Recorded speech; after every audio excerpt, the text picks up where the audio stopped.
So my last video where I talked about some fans expressing mixed feelings surrounding the Spider-Man game was received with mixed reactions, to say the least. A lot of people kind of dismissed it. Some people kind of threw shade my way saying, what are you talking about? We're not seeing any of these so-called mixed feelings.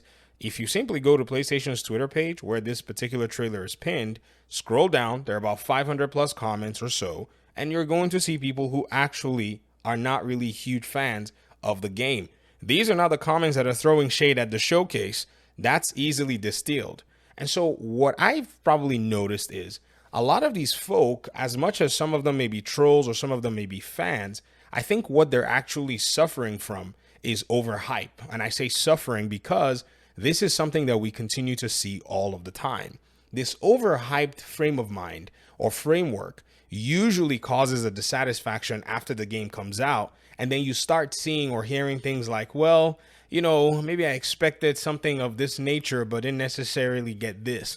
Because as I'm actually scrolling through some of these responses that I clipped, just so that you can see, you're going to see everything from unimpressive to something that does not meet what they think is next gen requirements. So in order for us to actually have very smart conversations about this, we got to put this game in perspective so that people are not overhyped and then they have, in my opinion, what I think are unrealistic expectations. And then when the game comes out that doesn't meet these unrealistic expectations, we start to hear that, oh, the game fell short here, there, and there, rather than getting even much more constructive criticisms that are probably going to help the developers rather than something that the developers can't help.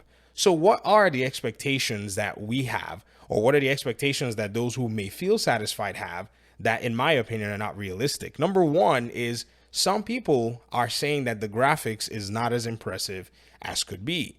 I've said before that those who are looking for next gen graphics cannot necessarily even define anything that next gen means, because next gen is just a marketing terminology.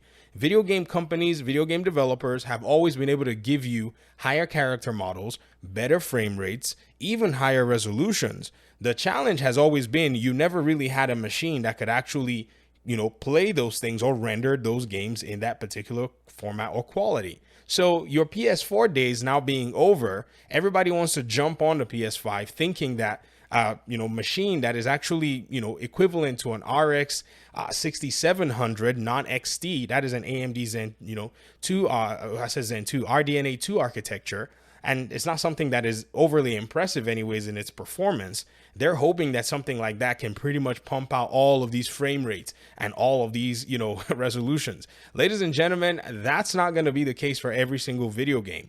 And even now that the developers are pushing, this new Spider-Man game to have a lot more different aspects to it, it appears to me that whatever it is that they're able to deliver is what it is that we should be willing to say, okay, as long as it meets the basic standards or at least matches the standards of the past video games, then that's probably where things need to be, because they've already kind of adapted the other Spider-Man games for the PS5. No doubt about that. They did the remaster. They also did a Miles Morales version for the PS5, and they run very well. So whatever graphic fidelity anybody may be thinking that they're going to see past that, I don't think that makes any sense in my mind, because what that says is that graphics fidelity that you got to see in Miles Morales and you got to see in the Spider-Man remastered being displayed on the PS5 is already much better than the 2018 Spider-Man that you got on the PS4.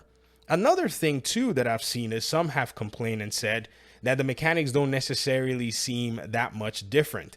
I talked about this in other videos where I actually highlighted the mechanics, and I'm saying to myself, what else would you expect the developers to have done, especially when their series is actually connected or all interconnected for the most part?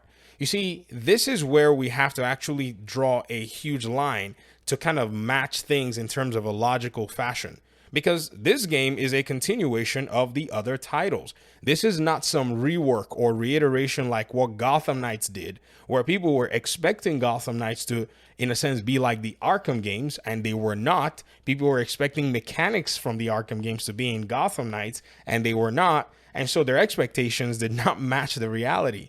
So people that were expecting that this game was going to go ahead and maybe break itself into half and then start iterating all these new things, I wonder how that makes any sense in a world and a universe that the developers and their narrative teams have already built. So it doesn't necessarily matter in that sense. What should matter is if they can consistently tell a story that's cohesive, that represents exactly what their vision is, and that's exactly what you're going to see. Now, keep in mind that even in this very short trailer, they've already shown us a few new mechanics that have been tweaked, and even some of them that have been improved, like your glide system that's added to your swinging. That to me is already a big win, and I said that in the other video that I made. And so again, if your expectations want to be realistic, I think any improvements that they make are the things that are going to be joyful in terms of when you're playing the game. Like, you discover that you have a new boost, to your speed when you now can glide, which is something pretty cool. So some of these expectations I think need to be put in check. Another thing too is the story of the game. You see, one thing about superhero games, and this is a concern that has not necessarily come up yet, but by and large, it seems to me that the overwhelming support is that a lot of Spider-Man fans are vibing with the current theme that they got going on. So that's actually pretty good. But I also remember that a lot of people were vibing with the theme when it came to the 2018 Spider-Man. And I'm kind of a little, I don't know, I want to be a little careful to measure or judge the excitement, until we get the game at least. And that is the fact that people may be expecting a wowee, ooh, crazy story. One thing I've noticed about superhero games, and it continues to be a theme and a trend, is that if you're already a fan, it's hard to really surprise you in a superhero game story. This is because you're very well invested in these universes, in the stories and the narratives that have been told from different medium.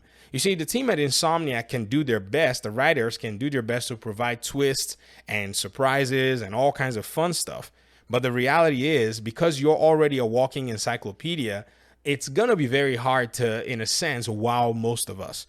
So in a realistic sense, you can expect the story, if it's well written, to be compelling, but don't be shocked if you're actually able to guess a lot of different plot lines. In fact, one statement that Miles Morales said in this particular trailer, which is Harry is dying, has now gotten out there and people are interpreting it to be all kinds of different things. So even the commentary and just the conversations that were had in that particular trailer, all kinds of theories are starting to spring up. And as long as people are shooting in the blind, somebody is bound to at least get close to some of the plot points that are in the game. In fact, somebody was even claiming that Genki, his drone, may have something to do with possibly him becoming the Goblin now.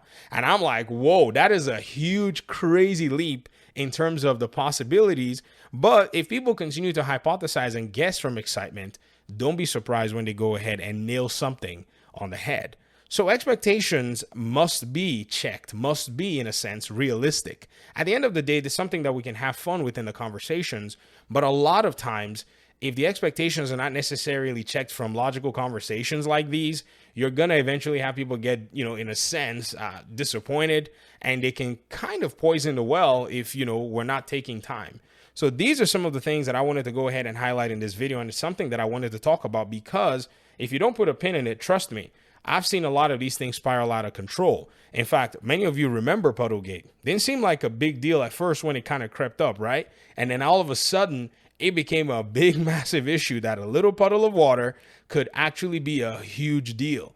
So one thing that's actually very important is that we actually know exactly what's going on and we're able to kind of like create, very realistic framework from it. But I'd love to hear your thoughts in the comment section. I know a lot of these comments are from Twitter, maybe some of them even from trolls possibly, or some from fans that just are super hyped, but have not necessarily been able to kind of like just say, okay, let me tone down and, put my feet back on the ground. This game is not going to be, air for me to breathe. It's just going to be another video game. And I want to look at it with an objective lens and enjoy it. All right, we'll talk pretty soon. Thanks so much for watching the video. Hopefully we can chat in another one. Peace out.